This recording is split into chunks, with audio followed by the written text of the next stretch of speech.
ಪ್ರಭು ಕ್ರಿಸ್ತರಲ್ಲಿ ನನ್ನ ಒಲುವಿನ ಸೋದರ ಸೋದರಿಯರೇ, ಇವತ್ತಿನ ಶುಭ ಸಂದೇಶ ಮಾರ್ಕ ಅಧ್ಯಾಯ 7 ವಾಕ್ಯ 5 ತಿಳಿಸುವುದೇನೆಂದರೆ, ನಿಮ್ಮ ಶಿಷ್ಯರು ಹಿರಿಯರ ಸಂಪ್ರದಾಯವನ್ನು ಏಕೆ ಅನುಸರಿಸುವುದಿಲ್ಲ?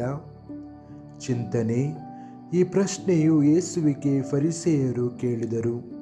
ಅದಕ್ಕೆ ಉತ್ತರವಾಗಿ ಯೇಸು ಕ್ರಿಸ್ತರು, ಸಂಪ್ರದಾಯಗಳು ನಮ್ಮನ್ನು ದೇವರ ಹತ್ತಿರಕ್ಕೆ ಕರೆದೊಯ್ಯಲು ಉದ್ದೇಶಿಸಿವೆ, ಆತನೊಂದಿಗಿನ ಪ್ರಾಮಾಣಿಕ ಸಂಬಂಧವನ್ನು ಬದಲಾಯಿಸಲು ಅಲ್ಲ ಎಂದು ಯೇಸು ನಮಗೆ ನೆನಪಿಸುತ್ತಾರೆ.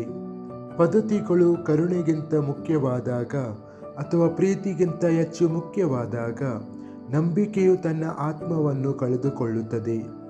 ನಿಜವಾದ ಶಿಷ್ಯತ್ವವು ಕೇವಲ ಆಚರಣೆಗಳನ್ನು ಆಚರಿಸುವುದರ ಮೂಲಕ ಅಲ್ಲ, ಆದರೆ ದೇವರ ವಾಕ್ಯವು ನಮ್ಮ ಆಲೋಚನೆಗಳು, ಆಯ್ಕೆಗಳು ಮತ್ತು ಕ್ರಿಯೆಗಳನ್ನು ರೂಪಿಸಲು ಅನುಮತಿಯನ್ನು ನೀಡುತ್ತದೆ.